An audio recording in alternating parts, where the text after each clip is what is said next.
Welcome to Total Retail Talks, your podcast channel for retail knowledge.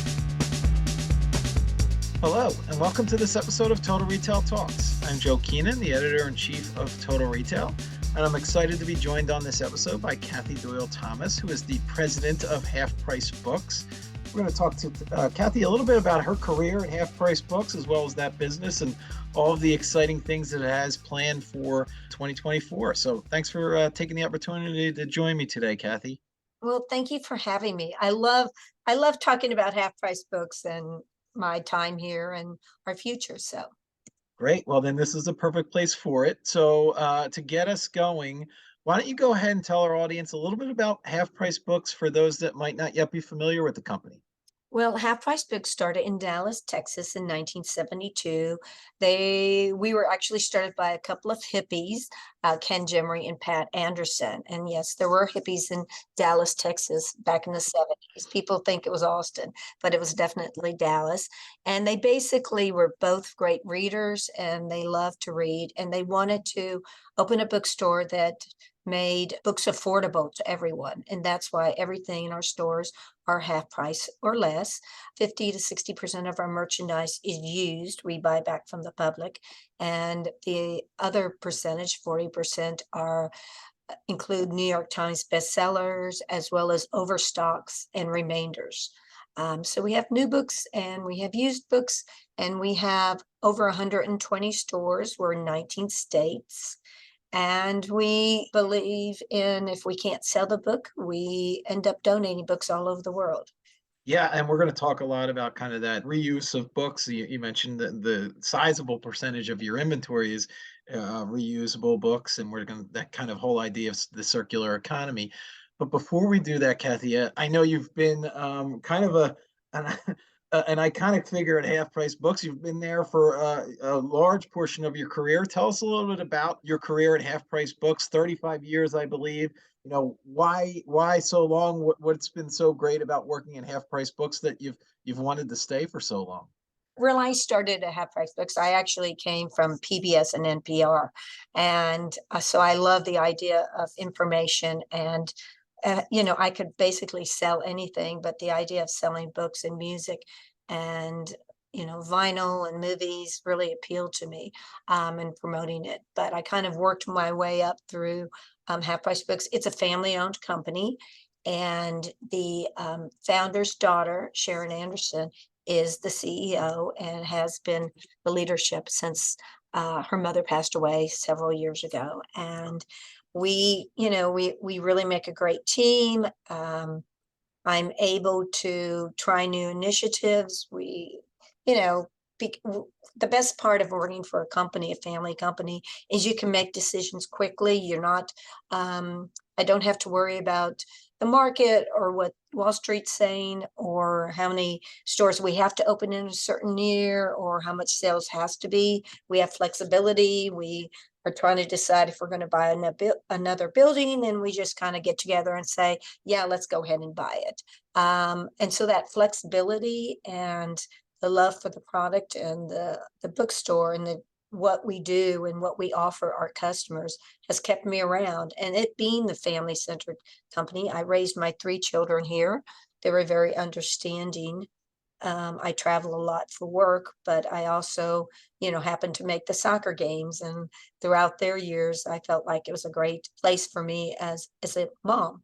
And so I think that's probably one of the reasons I stayed, and they value me. And I actually, we have a lot of successes that I can contribute my energy and my resources to. So it's been a win-win for both of us. Yeah, you've carved out quite a career at Half Price Books, and more still to come. And so, as we think about the start of a new year, I want to we're going to talk a little bit about what's to come in 2024 for Half Price Books. But before we do that, let's just take a look and think about, from your perspective, how the business and as well as the product category, selling books, how that has evolved over the years. What are your thoughts about that, Kathy? Well, we have had lots of struggle in the book industry. I think people don't quite remember it all, but we had this little chain of bookstores, and all of a sudden, Barnes and Noble started coming across the country, and they had 30,000 square foot stores. Most of our stores are between 8 and 10,000 square feet. They come in with these 30,000 square foot stores and a coffee bar, and they completely changed and drove a lot of independents out of business. So it was that whole you've got mail scenario where the big box retailers were driving a lot of the independents and the mom and pop bookstores out of business. Well, we survived that. And then, Amazon comes in and they started out in the book business. And so we survived and actually work with Amazon on selling books to this day. And we also, the downloadables, that scared us for a while because we thought, oh my gosh, everyone's going to read books on their tablets and not buy printed books anymore. And, not buy music anymore because they were going to stream it. So, we've gone through a lot of different challenges. And then we also had format changes because now trade paperbacks are very, very popular instead of hardback books. And a hardback book costs you $30. Well, half of that is, $15. Well, a trade paper is now goes for $16. And so our price in our stores is $8. So the format change has really changed the pricing structure of our stores and for the merchandise in the stores. And then we hit the pandemic. And then, of course, we closed the stores like everyone else did. And we've struggled to get back to what sales we were doing in 2019. And we kind of almost went out of business, but we have survived it and are actually stronger because of it. One of the philosophies that we've always lived by is that we do not borrow money to open stores and to do anything. We bought a warehouse a couple of years ago, right after the pandemic, and we paid cash. We had bought some property across the street from our corporate offices, and we paid cash. And then we built a 4-story building and some pad sites on it, and we paid cash for that. And we know, I was in Sacramento, California last month, and we were looking at new sites, and we know how much money a new site's going to cost us and how much it'll lose money for a while. And we kind of budget that way so we don't have to go to the bank to borrow money for growth. And we pay our book bills on time, and all our vendors love us and our landlords love us. And I think that kind of, no frills kind of, watching the bottom line for everything we do has helped us and has saved us throughout the years. Yeah, it's kind of that financial independence, right? That kind of clean balance sheet that you're able to keep without taking on debt, So thinking about it that way. Yes, very much so. Because if we don't, I mean, I have friends that are CEOs of companies, and they can't do anything because they have this huge debt laying on top of them, and so they can't try anything new. They can't, change midstream anything because they know they have to produce so much every month. And so they have to have a sale today to cover that loan. So I think we don't have that. So it definitely gives us flexibility and some true entrepreneur spirit. So which is kind of fun. I wanted to follow up on one other point you made in your answer, Kathy, because I think it correlates to another topic that we want to talk about, and kind of that is, specific to your business, the book business, the introduction of digital books, and there was kind of this doom out there that that was going to spell the end of physical books, and that people were only going to be reading off their digital devices. Obviously, that hasn't proven to be the case. People still love the tactical experience of getting a book and holding it in their hands and reading it, whether it's, they're traveling or on a beach, vacate, whatever the case may be, people still enjoy reading and having the tactical book in their hands.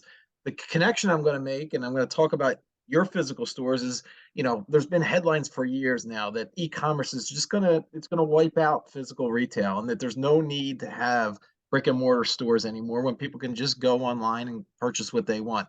I'm sure you're not in that camp, obviously. I probably fall in that camp as well in terms of the value of physical retail. So, with that in mind, kind of having made that connection, can you talk a little bit about what you're doing at Half Price Books to differentiate your brick and mortar stores. They, not the same old brick and mortar store model may not work, but there's still value in having those physical engagement and touch points with your customers. So tell us a little bit about your store strategy and what you're doing to kind of differentiate your half price bookstore locations. Well, I mean, we do have an online presence and we sell actually through eBay and Amazon, as well as our own website, halfpricebooks.com.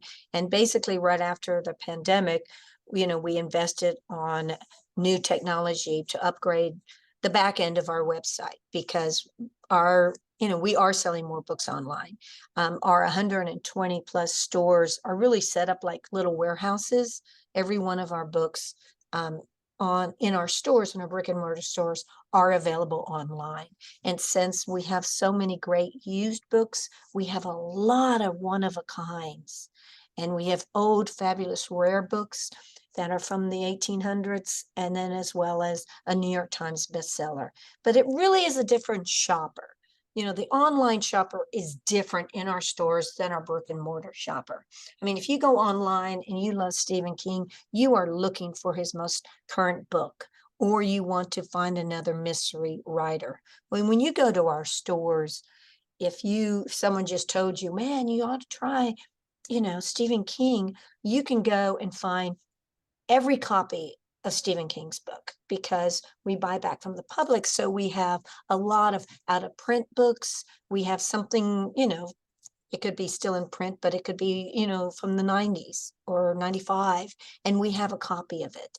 And I think that's, compared to like Barnes and Noble, who may literally be 3 times our size most of the time, we have more individual titles than they do. We are a treasure hunt. Everyone refers to us, our craziest, we have great customers.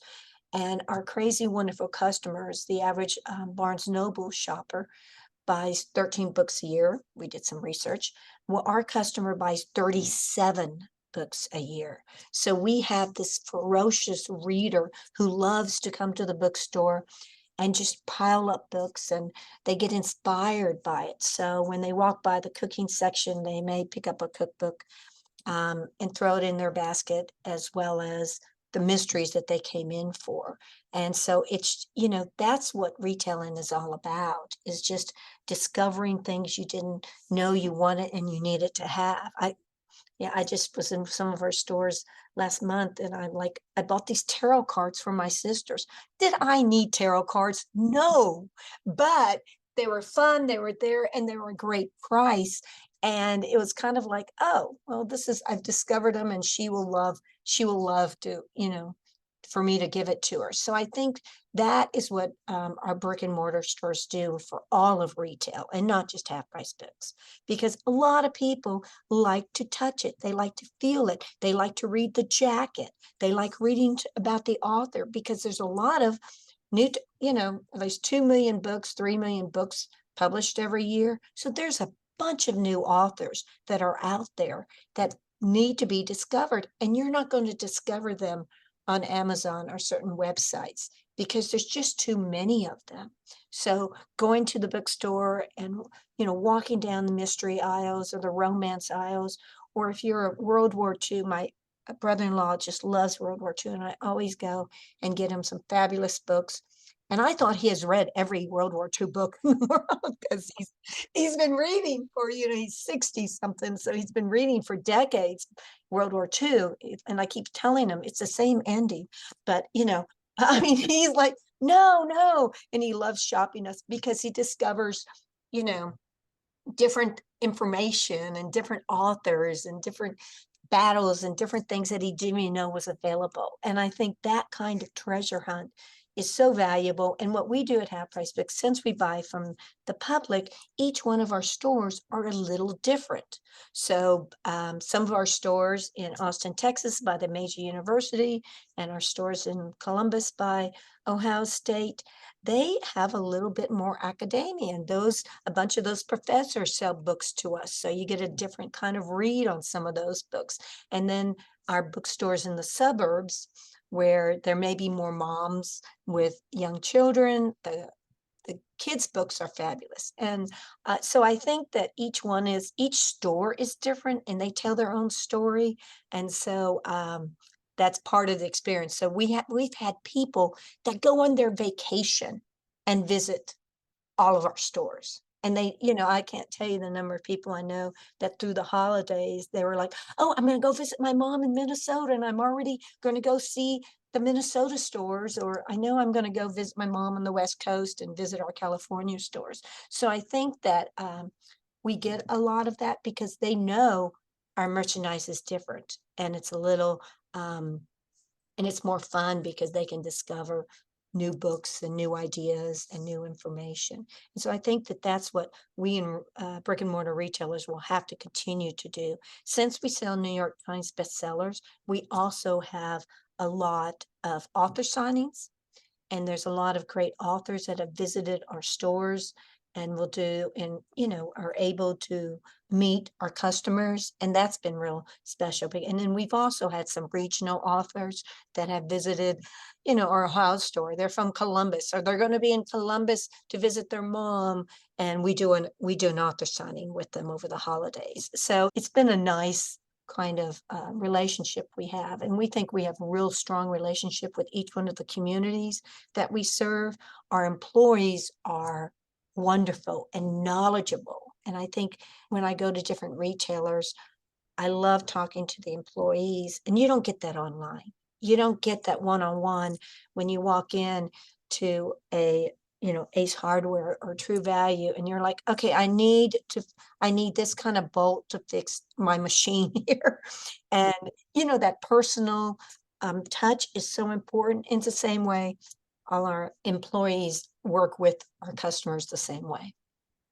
Yeah, and to your point earlier, not diminishing the complementary nature of the digital business at Half Price Books. You certainly are looking to grow that, but not in lieu of what you're doing in the physical store environment as well. And you've created that fun, kind of eclectic shopping experience, the treasure hunting experience that goes with stepping into one of your stores. You've talked a little bit, Kathy, about the reuse of books and that circular economy. So maybe if you could share a little bit more about the strategy there in terms of how you're getting those books and getting them back into circulation for sale. Tell us a little bit about circular commerce, what it's meant to the business and how it factors in going forward. Well, the company started as we were green before it was cool. If you had met Ken and Pat, they're both deceased, but they were strong environmentalists, and they believed that a book should not just be thrown into the landfill. So that was part of the premise, is that we were always going to buy and reuse product. And so we buy books from the public, or you can walk in any hour that we're open, and we'll offer you a price for the book. And if we can't sell it, and we know that we can't sell it, then we will turn around and donate it. We donate to teachers, libraries, literacy initiatives all over the world, actually. And we have people whose full-time job it is to make sure our book donations get into the hands of children and people all over. And I think that's really important for us to do that part of it, of the mission of the company. But we also know that a book needs to be reread and you need to be shared. And I'm horrible because over the holidays, I started in October and November, and I have this bag of books in my bedroom, and every time I finish one, I just threw them in the bag. And then over the holidays, I went to San Antonio to see my family, and I just took 2 big garbage bags full of books, and I'm like, here, whatever you want, have them, reread them, read them. And and they love it. It's like, it's Christmas all over again for them. But I think that kind of books and clothing, and there's just so many products out there that can and should be reused and shared over and over again. And because there's a value in it. And we don't want to turn into a plastic society where we throw everything away. It hurts the environment, and that's always been very important to the company. But it's just not being a good global citizen. And that's why we are really part of it is, when we go and we print books for our own stores, and we make packages, and we buy things and manufacture things, our own private sort of label stuff, we make sure that we can really sell them all. And we don't want overpackaged things. And we reuse our boxes that come from our central distribution centers. And we use packing materials. We reuse the packing materials. And we really try to eliminate as much waste as we can, because I think that, I mean, it saves us money, but it's also the right thing to do. And we have stopped using plastic bags in our stores because they were going into landfills. And even though they were made of some recycled products, we still think we don't need those. And I have to tell you, 99.9% of our customers love it and they support it. And so I think all of our customers are smarter, better, and want us to do the right thing. And we as businesses just need to be leaders and just make some decisions like we did. Like, we are not going to have plastic bags.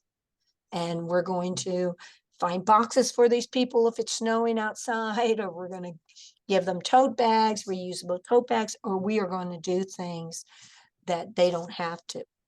Yeah, and you're certainly doing your part at Half Price Books to kind of take that step in the right, and that commitment to sustainability that you've talked about seems like it's been core to the business for some time, really from its founding. So, kind of trying to continue with that legacy. I have one further question about specific to the Half Price Books business, and then I want to ask one more leadership related question for you, Kathy. But sticking on kind of the business side of the things here. So as I noted, we're recording this right at the tail end of 2023, but it's going to be released in 2024. With that in mind, I'd love for you to talk a little bit about some of the opportunities for Half Price Books that you're most excited about for this new year. Well, like I said, I was, in December, I was looking at stores in Sacramento. We're looking at opening stores in Atlanta, where we have a new store coming in Columbus, Ohio. We'll continue to grow our brick and mortar stores. And that's very important to us because, that is our bread and butter. And so we'll continue to open new stores and in new states, which is a challenge because it's harder to get your brand recognition up in a new state. And so we're committed to doing that and to grow our employees. And we have a lot of new employee initiatives. We've raised our starting wage, I think, 4 times in the last 2 years.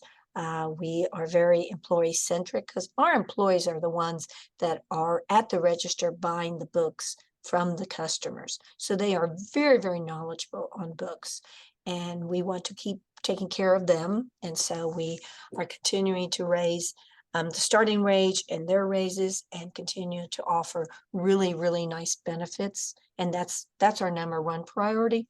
And then we just bought in the fall of last year, we bought a book wholesaler publisher out of London. Speaking Tree is the name of the company, and they also have lost libraries. So we will be publishing some cool out of print books that just have been lost over the generations, and we have an opportunity to print some really cool books and keep and reintroduce them to our customers, which we're excited about.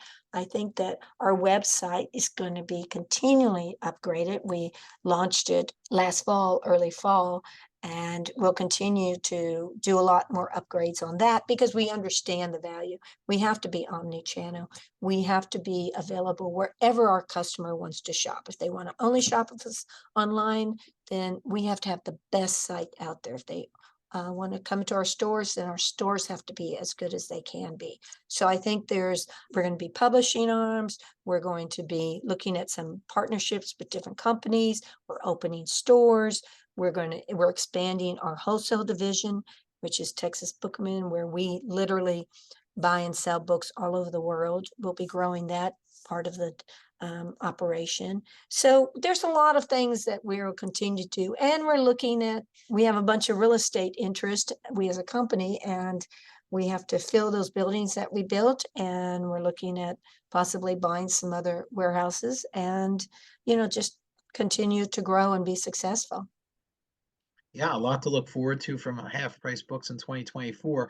My final question for you, Kathy. So, as president, and I'm interested in how you and the rest of the leadership team at Half Price Books are really creating that workplace culture that will rather attract the talent that you talked about and kind of help retain them as well. You talked about how the company, the core of the company is its employees. Tell us a little bit about, as a leader, what you're doing to, obviously more pay, and you talked about that. You've made efforts there in terms of increasing wages, other things possibly to kind of create that culture where people want to work and stay at Half Price Books.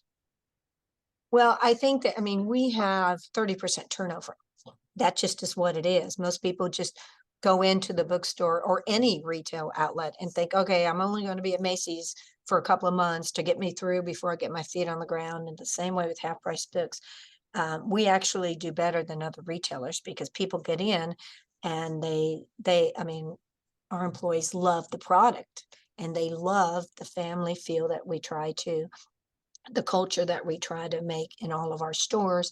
And they get to sit there and buy books from the public. And that connection and expertise and skill set is so important. And they're not just selling books on a register and they're not just answering calls about, oh, do you have this book today? No, they literally get to see the book, they get to feel the book, they get to figure out how much to pay for the book. I mean, we do have software that helps them. I was just, in some of the stores and I'm talking to the guy that is the expert on vinyl in one of the stores. And he's helped train everyone else in the store on vinyl.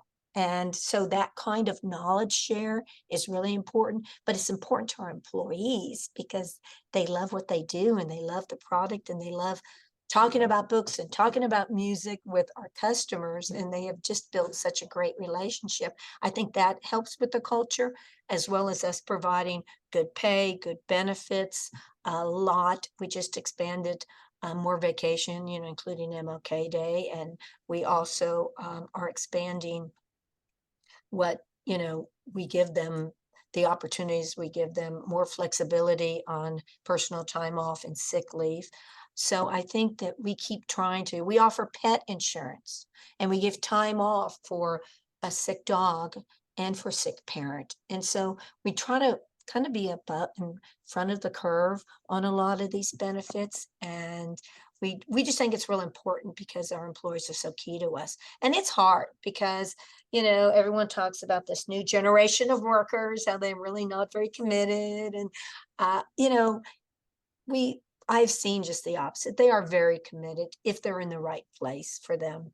And I think it's really important for us to keep challenging ourselves to be better and to appreciate what this new generation is bringing to the stores and help us make it a better place to work. And our store managers, we bring them to Dallas to help train them.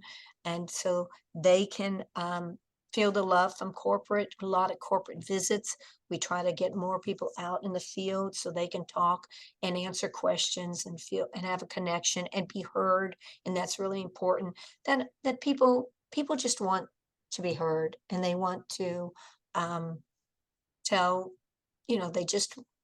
they want to feel like they have a voice and that they have they get to comment on operations and our benefits. And if they don't like something, or if they do like something and they want more of it.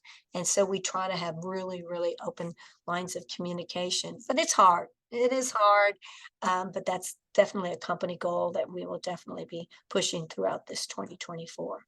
And I would imagine it's a virtuous cycle, right, Kathy? So that if you create that right employee experience and your employees are happier, they lead to, better service that they're giving to your customer. And then that obviously, happier customers leads to healthier businesses. So, keeping that cycle going and that, it's not easy, but you've certainly are putting in the work to try to create that at Half Price Books. Well, and I think it's real important, like, because I visit the stores and then because we have customers that come weekly to our stores. So our employees really know them because if you're a romance reader or a mystery reader, I'm a big mystery reader. I can read 3 books, 4 books a week. And so I'll come back and I always talk to the employee that's shelving the mystery section. I'm like, okay, what's new? Give me a new author to discover. I want to know what's hot right now. And so that kind of communication is real important. And they are selling, and they don't even know they're selling because they just have friends. And then it's like, oh my gosh, because I was in one of the stores in Atlanta and I met a mom who is well, she's a grandmother. She's 94 years old, and she's been shopping us for years and loves our store. And she's out with a basket throwing books in there, and she's 94 and she's reading, and she's with her daughter and her granddaughter, and they're all reading. And I just love that, because that multi-generation thing is so important, because she's helping, you know, keep books in lives of people and keeping us thinking, and her grandchild reading. And so it's really important. And so we love that. Yeah, that's a great example, and the great type of experience that you're able to create at Half Price Books. I want to take the opportunity to thank Kathy Doyle Thomas again, who is the president of Half Price Books, for joining us on this episode of Total Retail Talks. I've really enjoyed the conversation, Kathy. Thank you. Well, thank you for having me. Like I said, I'm a book nerd, so I love talking about books and half price books. Thanks for listening. For more information on this podcast, please check out our podcast channel page at mytotalretail.com/podcasts for show notes. Total Retail Talks is available on Apple Podcasts, Google Podcasts, Stitcher, and Spotify. Make sure to subscribe on our podcast channel page as well. If you've enjoyed this episode, please take a few moments to rate and review this podcast. Thanks, and until next time, this has been Total Retail Talks.